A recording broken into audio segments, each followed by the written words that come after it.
बिस्मिल्लाहिर्रहमानिर्रहीम, अस्सलाम वालेकुम। Live with doctor Shahid Masood के साथ मैं हूं सुमेरा सलीम। नाज़िर, इस्लामाबाद हाई कोर्ट ने पाकिस्तान तहरीक इंसाफ के चेयरमैन के खिलाफ साइफर केस में जेल ट्रायल का 29 अगस्त का नोटिफिकेशन कलअदम और ऑफिशियल सीक्रेट एक्ट के जज की तैनाती को दुरुस्त करार दे दिया है। तो दूसरी जानिब नवाज शरीफ साहब से मौलाना फजल रहमान साहब की मुलाकात हुई है। दोनों जमातों ने मिलकर आगे चलने पर इतफाक भी किया है, जबकि मौलाना फजल रहमान ने कहा है कि बुजुर्ग और बच्चे की सोच में फ़र्क होता है। यही फ़र्क बिलावल भुट्टो जरदारी साहब के बयानात में नजर आ रहा है। इसके अलावा भी दीगर मौज़ूआत पर आज हम गुफ्तगू करेंगे। स्टूडियो हमारे साथ मौजूद हैं डॉक्टर शाहिद मसूद। अस्सलाम वालेकुम डॉक्टर साहब। वालेकुम जी, आपको डॉक्टर साहब, आज इस्लामाबाद हाई कोर्ट ने पाकिस्तान तहरीक इंसाफ के चेयरमैन के खिलाफ साइफर केस में जेल ट्रायल का 29 अगस्त का नोटिफिकेशन कलअदम करार दे दिया है और ऑफिशियल सीक्रेट के जज की जो तैनाती है उसको भी दुरुस्त करार दे दिया है। क्या कहेंगे? देखिए, ये इसमें एक तो बड़ा रिलीफ है चेयरमैन पीटीआई के लिए कि उनका जो अब तक ट्रायल हुआ है जेल में, उसकी सारी जो कार्रवाई है वो मुअत्तल है। और अब ये जब भी स्टार्ट होगा ये साइफर का मामला, तो ये नए सिरे से होगा। और ये इंटर कोर्ट अपील थी इस्लामाबाद हाई कोर्ट की, और उसमें जो है वो अब ये क्या करना है इस पे यकीनन उसमें ये लिखा हुआ है फैसले में कि गैर मामूली हालात में जेल ट्रायल में किया जा सकता है। कानून के मुताबिक जेल ट्रायल ओपन या इन कैमरा होगा। और अब इसका जो जज हैं वही जज होंगे अबू हसनात साहब वालिबन, जो कि इसकी आगे इसको सुनेंगे। लेकिन अब तक की जो जितनी भी कार्रवाई है वो इसमें कलअदम हो गई है। ठीक है जी। 29 अगस्त के बाद जी। और अब ये देखना है कि ये ट्रायल कब शुरू होगा, कब ख़त्म होगा, ये मतलब क्या इसका स्टेटस क्या है साइफर के, क्योंकि ये वो मामला है जिसमें वो बात जारी थी कि एक्सट्रीम सज़ाएं हो सकती हैं, तो उसकी कार्रवाई अब तक की मुअत्तल कर दी है। ठीक है, और नए सिरे से स्टार्ट होगा। तो ये एक बड़ा रिलीफ मिला है उन्हें। और इस रिलीफ के साथ साथ दूसरा जो मामला है वो जो है वो भी कुछ बड़ा अजब सा मामला हुआ। नवाज शरीफ साहब आज जो हैं वो इस्लामाबाद हाई कोर्ट में आए जी। और उसमें जो है वो वहाँ पे ज़ाहिर है कि उनके साथ मुख्तलिफ रहनुमा थे जी। तो वो मरीम नवाज साहिबा भी थी, बाकी शख्सियात भी थी। तो वो जो है वो उनका जो फैसला है वो सॉरी उनका जो बयान है वो तो कलमबंदी नहीं हुआ आज जी। उनका बयान ही कलमबंद नहीं हुआ। और वो जो है उसके ऊपर जो है वो चीफ जस्टिस साहब और जो दो रुकनी बेंच जो हैं उन्होंने ये कहा उनको कि जी अगली सोमवार को जी, यानी 27 तारीख को अब आए जी। और 27 तारीख को आने के बाद जो है वो अल-अज़ीज़िया और एवनफील्ड, ये दो हैं केसेस। एक में सज़ा मुअत्तल है और एक में जो है वो ज़मानत पे जी। वो जो बाहर गए। तो उन्होंने कहा कि अभी तो अल-अज़ीज़िया पे तो बात ही ना करें, सही।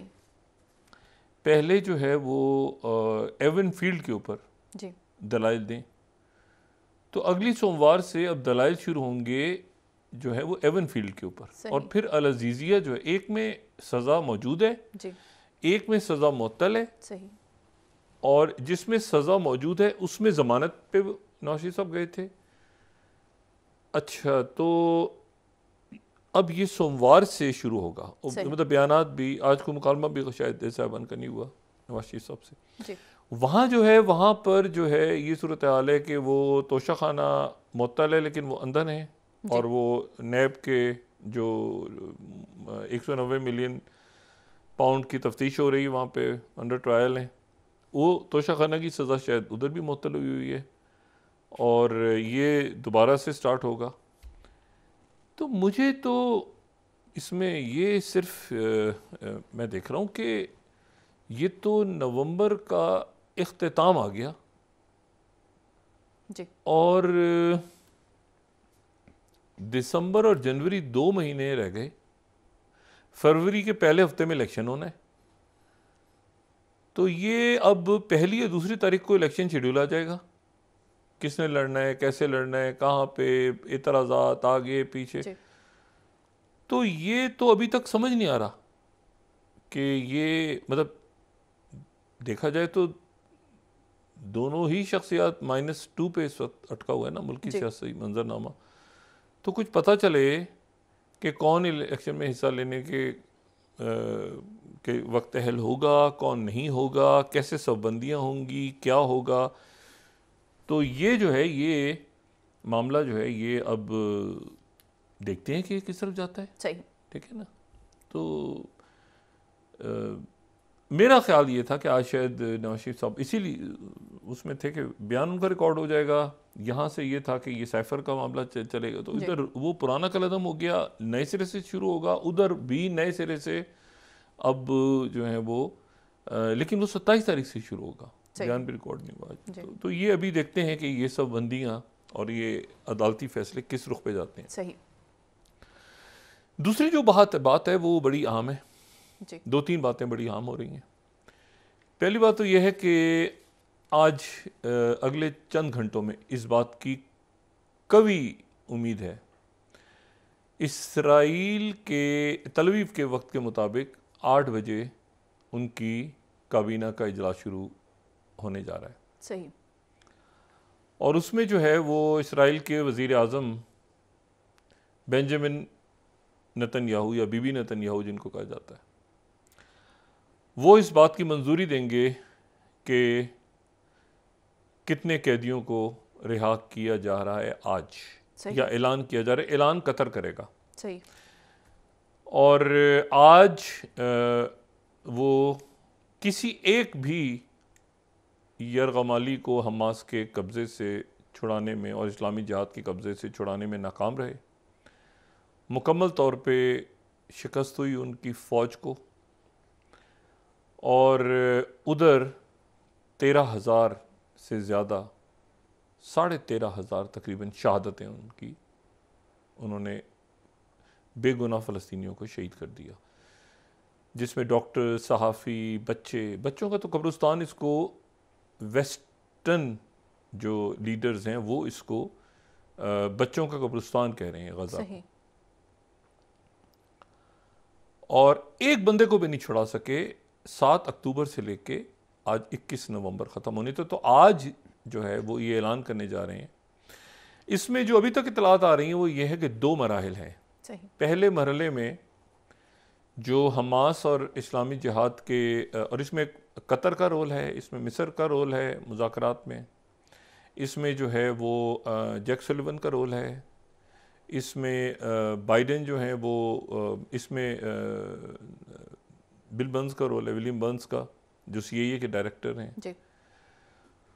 और बाइडेन को हर लम्हे बताया जा रहा है, शी जिनपिंग को भी अपडेट किया जा रहा है, प्रेसिडेंट पुतिन को, बाकी अरब ममालिक सारे, कि क्या प्रोग्रेस हो रही है। ये सारे मामला जो हैं ये कतर में तय पा रहे हैं। और इसके ऊपर जो है वो इसराइल के अंदर जो है वो ज़ाहिर है कि एक वॉर कैबिनेट बन गई थी, तो उनके जो बेन गुवेर हैं, जो उनके नेशनल सिक्योरिटी के मुशीर और बाकी लोग सारे जो हैं वो उस पर शदीद, यानी अगर मैं खुल के कहूँ तो ये कि वो अपनी पार्लियामेंट में और सड़कों पे गालियाँ दे रहे हैं नेतन्याहू। सही। और पहला मरहला जो है उसमें अभी तक जो इतलात आ रही हैं वो ये हैं कि नंबर्स फाइनल नहीं है, लेकिन 50 औरतें और बच्चे जिनमें से अक्सरियत के पास दोहरी शहरियत है, सही, और जो बीमार हैं, उनको हमास और इस्लामी जिहाद रिहा कर देंगे। सही। और 5 दिन के लिए जंगबंदी होगी। अभी जब ये ऐलान होगा, आज रात को उम्मीद है कि ऐलान हो जाएगा जी। क्योंकि काबीना का इजलास वहाँ पे शुरू हो चुका है, होने जा रहा है इसराइल में, तल अवीव में।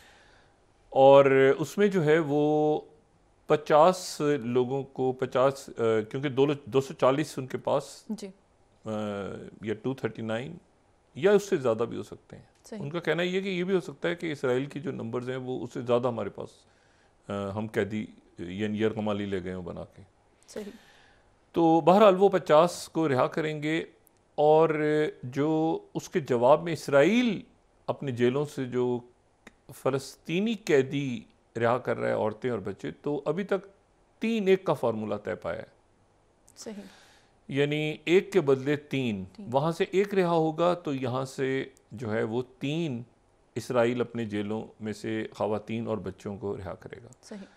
और 300 ट्रक हर रोज़ गज़ा के अंदर दाखिल होंगे और 5 दिन तक जंगबंदी रहेगी और जंगबंदी के दौरान ड्रोन्स भी गज़ा पे परवाज़ नहीं करेंगे। सही। और ये जो है इसको ये मुआहदा जो है इसका फाइनल एग्रीमेंट जो है ये तय पा रहा है, जिसकी वजह से कतर के जो वज़ीर आज़म और वज़ीर ख़ारजा जो मॉस्को पहुँचे थे, आज जब अरब ममालिक और इस्लामी ममालिक, अरब और इस्लामी मैं इसलिए कह रहा हूँ कि इंडोनेशिया अरब नहीं है,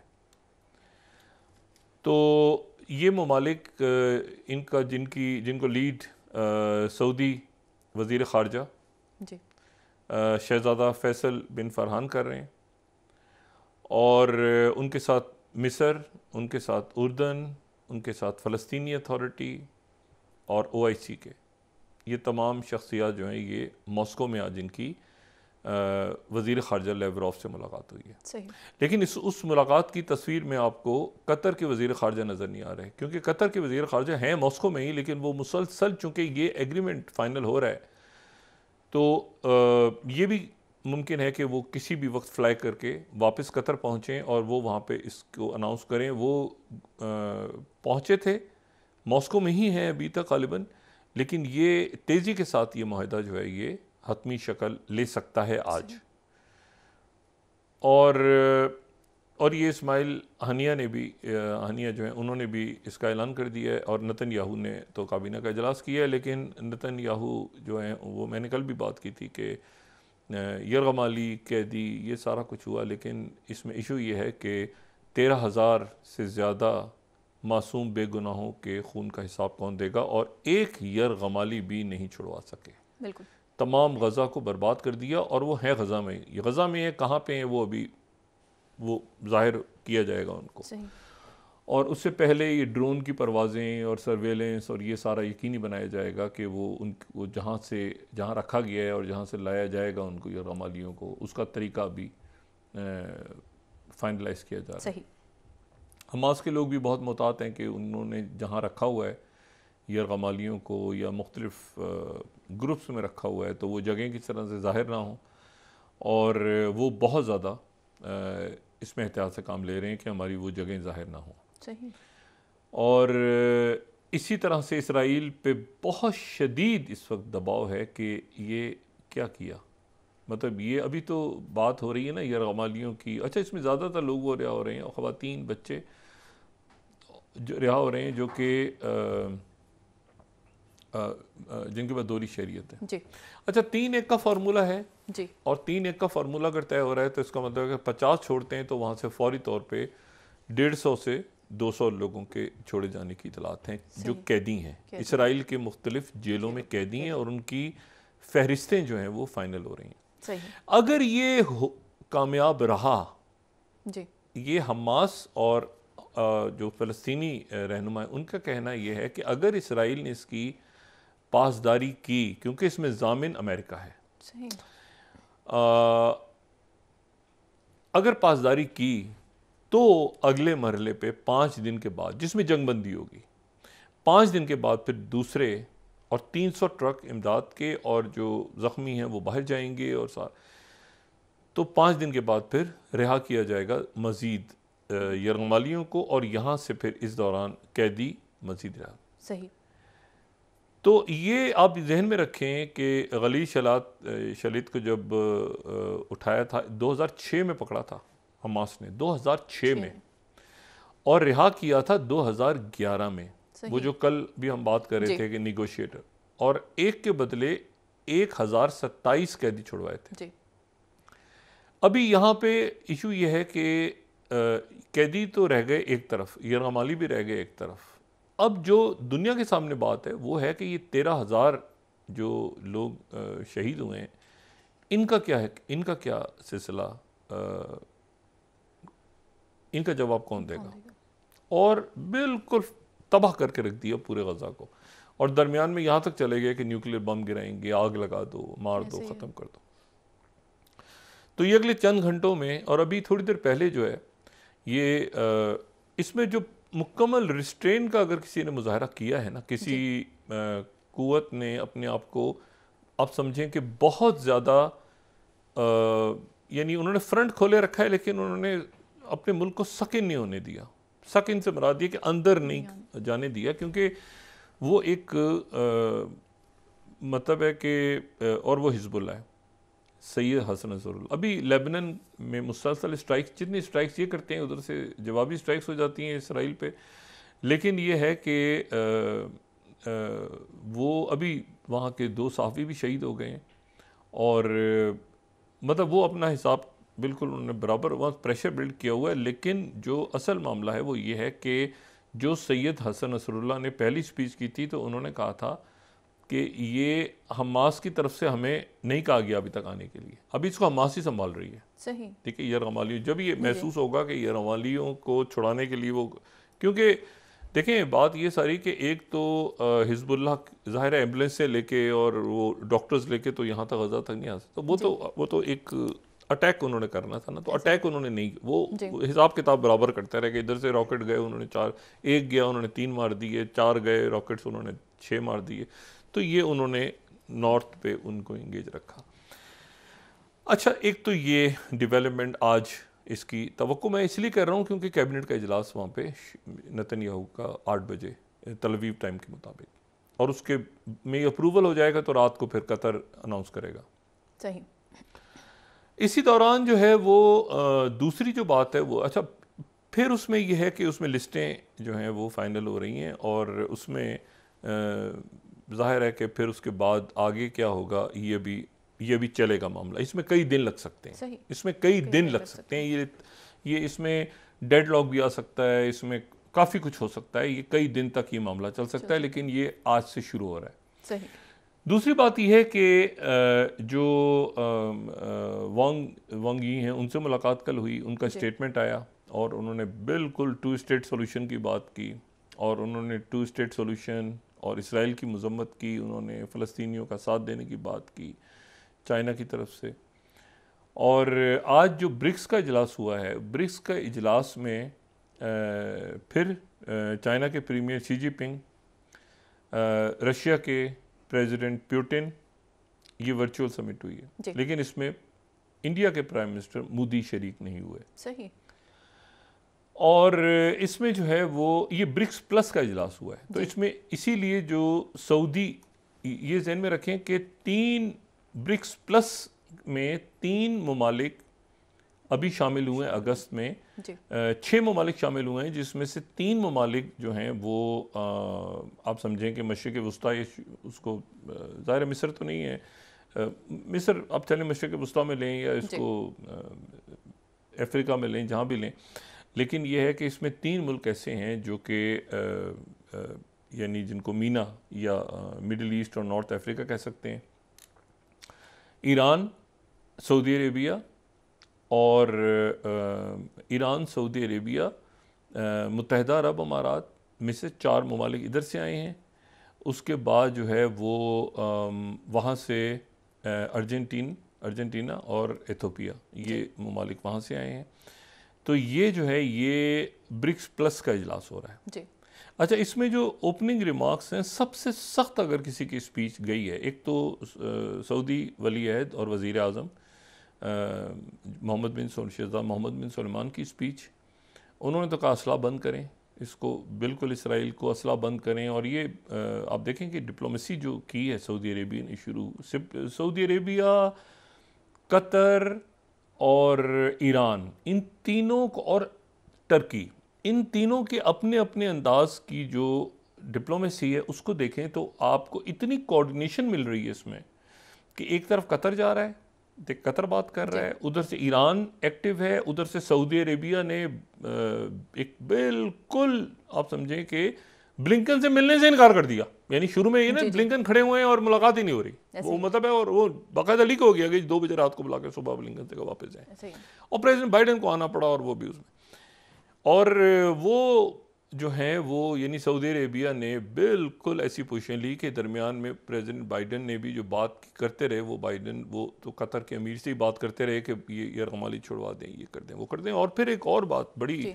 जो मेरा ख्याल से लॉन्ग टर्म स्ट्रेटेजिक गलती कह दें या इसको जो भी कहें, मैं नहीं जानता कि इसको अमेरिका ने क्या किया है। अमेरिका ने दोनों मसाइल में, एक तो एपेक समिट के दौरान प्रेसिडेंट बाइडेन ने ये बात शी जिनपिंग से की कि मैं चाहता हूँ कि आप मशरिक़ वस्ता में ये जो मामला है गज़ा और गज़ा का, इसको आप हल करने में चीन हमारी मदद करे। ये बात प्रेसिडेंट बाइडेन ने यूक्रेन की जंग में भी कर दी और मशरिक़ वस्ता में भी कर दी। नतीजा ये है कि चाइना आ गया, और चाइना जो है ये ब्रिक्स का इजलास हुआ।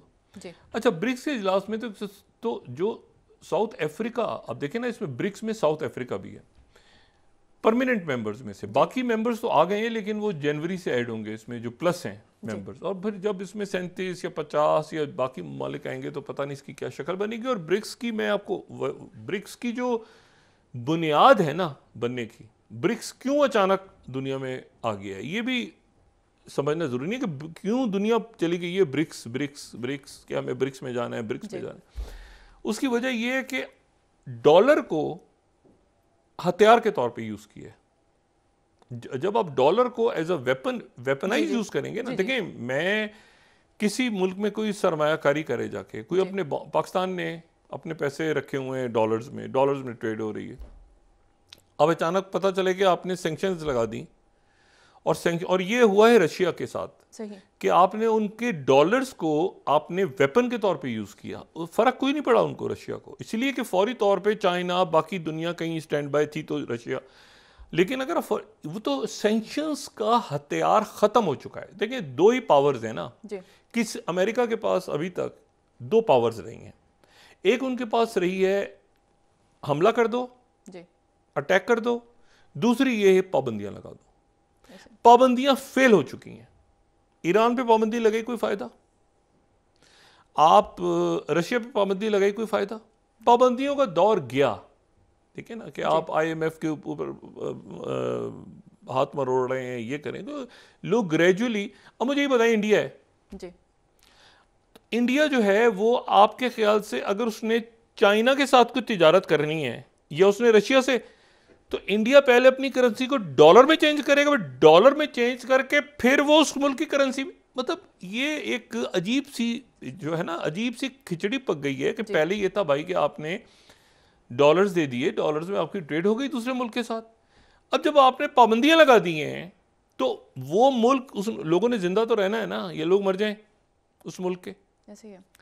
तो अब उन लोगों ने, जिन आप कौमों पे पाबंदी लगा रहे हैं, डॉलर को वेपनाइज कर दिया आपने जी।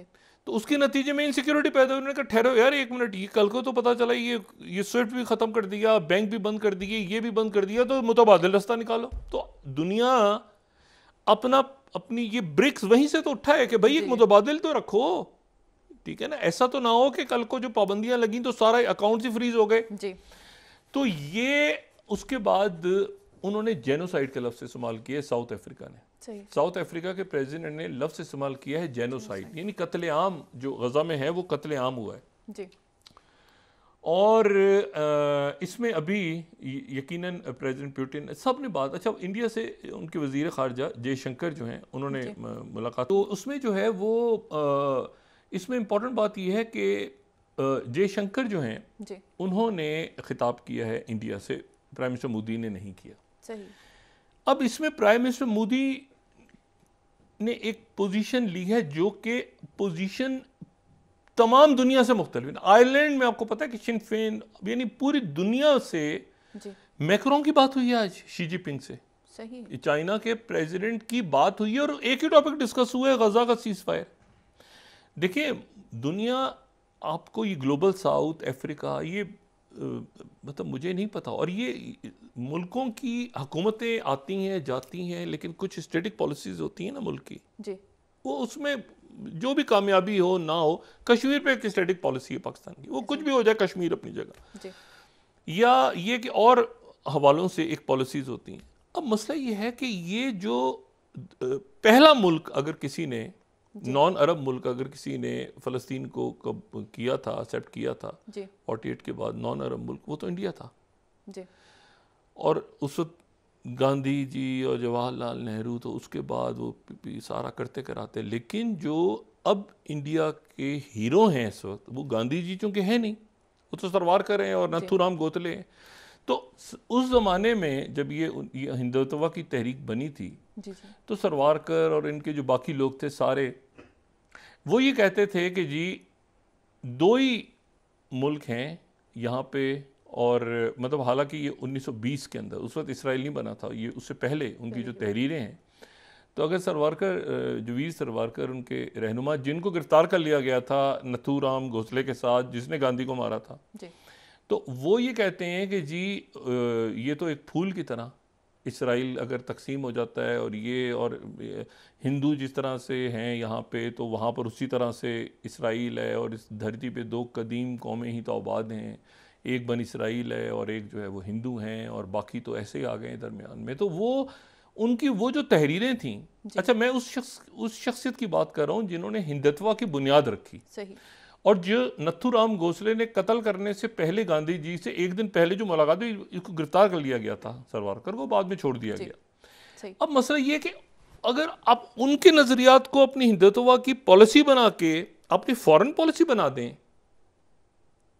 ठीक है जी, और फॉरेन पॉलिसी बना के आप चले जाएं कि जी वो चूंकि नथुराम गोखले ने लिखा था 1948 में, 1938 में कोई एक राइटिंग थी, और उस राइटिंग में उसने ये लिखा था और उसके बाद ये कहा था, तो ये कहा था, तो उससे ये आज की बच्चे हैं, औरतें, ख़वातीन, ये, और मैंने आपसे पहले भी, कल मैं हमेशा ये बात करता हूँ कि यूरोप और यूरोपियन पॉलिसीज अलग चीज़ें हैं, ठीक है। इंडियंस और इंडियन फॉरेन पॉलिसी मतलब मुतज़ाद चीज़ें। इवन पाकिस्तान में डिबेट होती है ना कि भाई भाई कुछ लोग कहते हैं कि इस तरह होना चाहिए, कुछ कहते हैं हमें IMF से बात करनी चाहिए, कुछ कहते हैं IMF से अलग हो जाना चाहिए, कुछ कहते, लेकिन कुछ रियासतों की स्ट्रेटेजिक पॉलिसीज होती हैं, जैसे कश्मीर है, मतलब आप और चीज़ों में बहस कर सकते हैं ना, IMF के पास जाना है, हमें नहीं जाना, अच्छा जी कितना कर्जा लें, अच्छा क्या करें, माँ कब कैसे, ये वो सारा, लेकिन जो स्ट्रेटेजिक पॉलिसीज आपकी होती हैं वो आपकी रियासत की पॉलिसीज होती हैं कि हमने अगर इसराइल को मानना है, अगर हमने नहीं,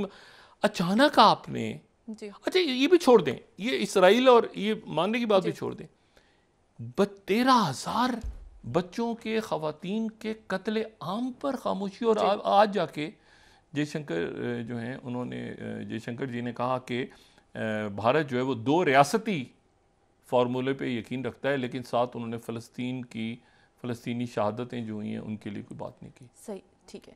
नाज़रीन वापस आते हैं एक छोटे से ब्रेक के बाद।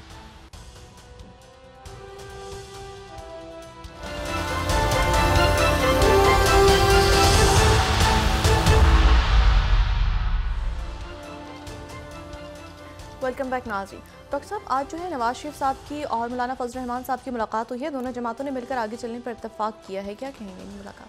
जी अभी तो मेरा नहीं ख्याल कि उसमें कोई ऐसा, ये पहली मुलाकात गालिबन हुई है, या शायद इससे पहले भी एक मुलाकात हो चुकी है मियां नवाज शरीफ साहब के वापस आने के बाद, जो वो ताज़ियत के लिए गए थे, मेरे ख्याल से दूसरी मुलाकात थी, लेकिन उसके बाद सभी साथ मिलकर चल रहे हैं सब ने, लेकिन कोई इंतखाबी इत्तेहाद या ऐसा कोई अभी तक ऐलान नहीं हो रहा, और ये सब बंदियाँ भी नहीं हो रही। ये इसके बड़े दूरस्थ असरात होंगे। आज काबीना का जो इजलास अभी शुरू हो रहा है, तो उससे पहले जो उनके वज़ीर दिफा हैं, उन्होंने भी ये कहा है इसराइल में कि हमें मुश्किल फ़ैसले करने होंगे। अच्छा, ये मुश्किल फ़ैसले जो हैं, इसका इंटरनल एक तो दुनिया का फॉल आउट हो रहा है ना, क्योंकि ये जो ब्रिक्स का एलामिया आ रहा है, ठीक है, इसके ऊपर ब्रिक्स का एलामिया जो है वो भी जारी हो जाएगा, थोड़ी देर में हमारे सामने आ जाएगा।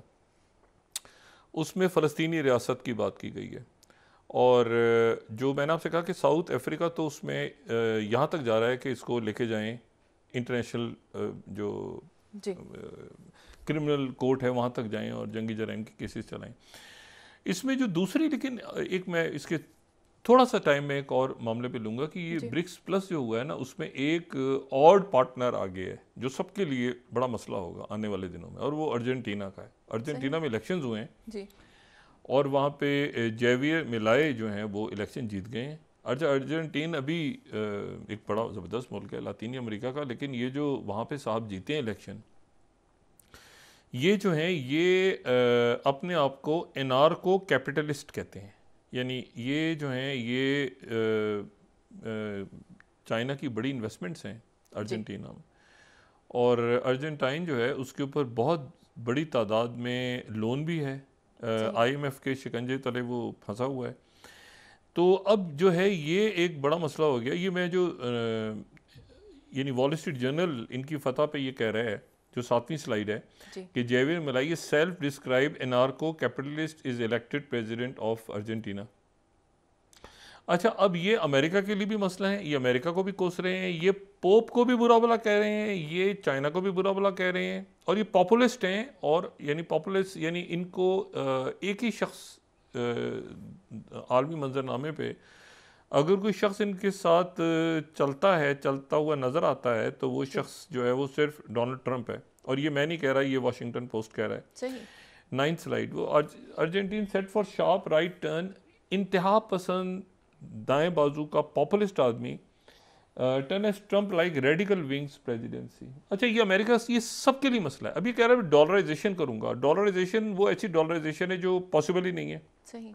वॉल स्ट्रीट जर्नल कह रहे हैं फॉर अर्जेंटीना, 10वीं स्लाइड है, डॉलराइजेशन में work better on YouTube than reality. मतलब यूट्यूब पे तो डॉलराइजेशन हमारी तरफ मत आओ। वो कह रहे हैं मैं अपने जो पीसू वीसू अपनी जो रकम है उसको छोड़ के, चाइना को छोड़ के मैं अमेरिका की तरफ आऊँगा। वो कह रहे हैं यूट्यूब पे ठीक है भाई, हमसे दूर रहो। सही। ठीक है ना जी। और ये जो है ये तो ये एक बहुत ही अजीब सी वहाँ पे सूरत हाल हो गई। अच्छा, अब चाइना ने इसको, सब ने लोगों ने मुबारकबाद दी इनको जीतने पे। ये जो है ये मज़ाहिया किरदार अदा करते रहे हैं टीवी के मुख्तलिफ प्रोग्राम इनमें, और ट्रंप में काफ़ी कॉमन बातें हैं। दोनों पॉपुलिस्ट हैं जी। और दोनों जो हैं वो इनका ये है कि बस तमाम दुनिया जो है ना, तमाम दुनिया को मतलब गलत है, हमारे ख़िलाफ़ है, हमारी दुश्मन है, हमारे ख़िलाफ़ साजिश कर रही है, हमें ये हम वो, और हम बस हम ही हम हैं। तो वो बंदा जीत गया। सही। और पॉपुलिस्ट पॉलिटिशियन। और चाइना ने आज जो ग्लोबल टाइम्स में एक पूरा आर्टिकल लेके वॉर्न भी किया एक तरह से 6th स्लाइड में कि डीकपलिंग विद चाइना इम्पॉसिबल, क्योंकि चाइना ने भी बेल आउट किया इनको। चाइना मदद नहीं देता तो ये IMF में फंस जाते। बहरहाल, तो ये ब्रिक्स के अंदर एक और ऑड पार्टनर आ गए, और ये बड़े अजीब से इनको, अब मुझे नहीं पता अर्जेंटीना किस तरह से आगे चलता है, लेकिन बहरहाल नज़र वहाँ पे सबकी है। अच्छा, दूसरी जो बात है वो ये है कि इसमें ये हुतीज़ जो हैं उन्होंने आज वो एक वीडियो रिलीज़ की है। वो जो वीडियो है जी। उस जहाज़ की, जो जहाज़ उनके कब्ज़े में है, वो वीडियो तो इतनी यानी एक उस वीडियो को देखें तो एक हेलीकॉप्टर जा रहा है हुतीज़ का जी।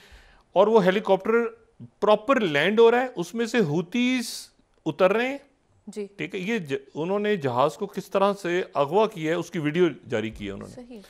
और ये आपको बिल्कुल हुतीज़ बैटल हार्डन्ड ये हैं हुतीज़, ये जो हैं ये जंग लड़ी है इन्होंने इतने साल। सही। ठीक है। और आप इनका तरीका उतरने का, इनका लैंडिंग, हेलीकॉप्टर आगे पीछे ये गए हैं सबको इन्होंने वहाँ पे, और फिर ये वीडियो इन्होंने रिलीज़ की है। और ये जो है ये अब तमाम जो मैरीटाइम सिक्योरिटी है बेर अहमर की, इस वीडियो को देखने के बाद तो इस बात का एहसास हो रहा है कि वो किस कदर, और उसके बाद उनकी आगे कश्ती चल रही है और ये हेलीकॉप्टर चल रहा है, और वो खींचते हुए ये दैदा की जो बंदरगाह है वहाँ तक इस जहाज़ को लाके उन्होंने खड़ा कर दिया। अब जैपनीज़ जो हैं वो उनसे मुज़ाकरात कर रहे हैं। वो ये कह रहे हैं कि ये जहाज़ जो है ये वो इब्राहिम रामी का जहाज़ है, और वो इतने बिलियन डॉलर्स, और जो मतलब अभी इसमें बात चलेगी कि जो खून बहा और दियत और वो सारे मामलात भी चलेंगे इसमें। तो वो उन्होंने कहा कि ये जो है इसके पास जो है ये $3 बिलियन के असासे हैं जिसका ये जहाज़ है। तो अभी हम इस पे बाद में बात करेंगे कि जहाज़ जो है इसको और बाकी यरगमालियों को छोड़ना है, क्योंकि देखें जो जैपनीज़ हैं उनका बड़ा एक इम्पॉर्टेंट रोल रहा है ईरान के साथ जो मामलात ठीक करवाने में हमेशा वहाँ के जो जापान के जो वज़ीर आज़म हैं, वो जब ईरान प्रॉब्लम्स में आया, अमेरिका की सैंक्शंस लगती थी, तो दरमियान में वहाँ से हमेशा जैपनीज़ आते थे और मदद करते थे और बात करते थे। उनका एक तो ज़ाहिर है कि जैपनीज़ हों या यूक्रेन के शहरी हों या मेक्सिको के हों, वो तो गरीब लोग जहाज़ पे काम, तो उनको मेरा नहीं ख्याल कि उनको कोई उनके साथ कोई ज़्यादती होनी चाहिए। लेकिन बहरहाल अब ये जंग है और ये जंग जारी है, ठीक है। इसमें जंग के दरमियान ही यरगमालियों का और कैदियों का तबादला अब से कुछ देर के बाद उसकी तवक्को की जा रही है। जंग में कोई कमी नहीं आ रही, सवाए इसके कि अगर यरगमाली ये कैदी छोड़ देते हैं, अभी ऐलान करते हैं नेतन्याहू, या कतर ऐलान करता है या अमेरिकन ऐलान करते हैं, देखते हैं कि ऐलान कौन करता है। ऐलान होने के इम्कानात हैं, क्योंकि इस मरहले पे अगर ये ऐलान आज नहीं होता तो फिर ये नहीं होगा। सही, फिर ये नहीं होगा। ये सबसे आप यूँ समझ लें कि इस्माइल हानिया भी बैठे हैं, मोसाद भी बैठी है और अमेरिकन भी बैठे हैं, अरब ममालिक भी बैठे हैं। और अरब ममालिक ने वो रास्ता नहीं ख़त्म किया अपना, अरब ममालिक और इस्लामी ममालिक। और अच्छा, मैक्रोन ने शी जिनपिंग से बात की है, अभी इन्होंने मॉस्को से बरतानिया पहुँचना है। आयरलैंड का शुक्रिया अदा किया है हमास ने, क्योंकि सबसे ज़्यादा, क्योंकि एक पुरानी हिस्ट्री है, उसमें फिर बात करेंगे। सिन फेन जिन्होंने ये जो एक मूवमेंट चली नॉर्दर्न आयरलैंड की, और सिन फेन अब ज़ाहिर एक पॉलिटिकल पार्टी बन के एक आ गई है और वहाँ पे पार्लियामेंट के अंदर बड़ा उनका एक पुराना, जिस ज़माने में आयरलैंड के अंदर बेलफास्ट की लड़ाई हो रही थी लंदन के साथ, और तो उस ज़माने में बड़ी खूनी लड़ाई थी। उस ज़माने में जो PLO उनके साथ थी, PLO उनके पुरानी तारीख जो है, तो उन्होंने भी वो लड़के ही अपनी आज़ादी ली हुई है। तो वो अब वहाँ पे आयरलैंड के अंदर भी बहुत बड़ी तादाद में, मैंने हिस्ट्री पीछे जाती है, और वो तो अब इसके ऊपर कैसे वो करते हैं, ये आज कितने कैदी रिहा होते हैं, कितने वहाँ से यरगमाली छोड़े जाते हैं, ऐलान कौन करता है। और सीज़ फायर का मतलब ये होगा कि मुकम्मल इसराइल की फ़ौज को बाहर निकलना होगा। यानी आप देखें कि 5 दिन के लिए इसराइल की फ़ौज अंदर तो नहीं बैठी रहेगी ना, यानी वो फ़ौज विड्रॉ करेगी या अंदर बैठी रहेगी पता नहीं। तो मतलब एक अजीब सा जो है एक सूरत हाल पैदा हो रही है। देखते हैं कि कल तक ये इसका ऐलान होता है कि नहीं होता। लेकिन ये है कि काबीना का इजलास और उसके बाद वहाँ से नेतन्याहू काबीना के इजलास से इसको अप्रूव करवाएंगे। मुझे नहीं पता कि हुकूमत वहाँ रहती है नहीं, छोटी बात रह गई कि बीबी नेतन्याहू के साथ क्या होता है। अब तो मामला ये है कि 13,000 जो फ़लस्तीनी शहीद हुए हैं। लेकिन मैं आपको ये बताऊँ कि जिस तरह से इन्होंने हम हमेशा तनकीद करते रहे हैं, OIC और इस्लामी ममालिक और यूरोप और जिस तरह से दुनिया खड़ी हुई है फ़लस्तीनियों के साथ, क्या इस्लामी ममालिक, क्या गैर इस्लामी ममालिक, और जिस तरह से वो खड़े हुए हैं, और क्या पाकिस्तान में मुजाहरे हुए हैं, और किस तरह पाकिस्तान में ये हर तबके में फ़लस्तीन के लिए आवाज़ उठी है। मैंने आपसे कहा कि मैंने बरस के बाद पाकिस्तान में इतना फ़लस्तीनियों के लिए हर सतह पे हुकूमती, सियासी, गैर सियासी, यानी बस अदालत की तरफ से स्टेटमेंट नहीं आया, वो फ़ौज की तरफ से तो आ गया, पूरा प्रॉपर स्टेटमेंट आया फ़ौज की कोर कमांडर्स कॉन्फ्रेंस। तो ये आप देखें कि हर तबके की तरफ से ये जो है ये बात हुई, और ये देखते हैं कि आज रात तक क्या ऐलान होता है। जी, बहुत शुक्रिया डॉक्टर साहब। नाज़रीन, इसके साथ ही आज का प्रोग्राम अपने इख्तिताम को पहुंचा। मुझे सुमेरा सलीम को दीजिए इजाज़त। अल्लाह निगहबान। जी डॉक्टर साहब। अपना दोस्तों, रिश्तेदारों, गिरदोनवाह के लोगों का सब ख्याल रखिएगा। अल्लाह हाफ़िज़।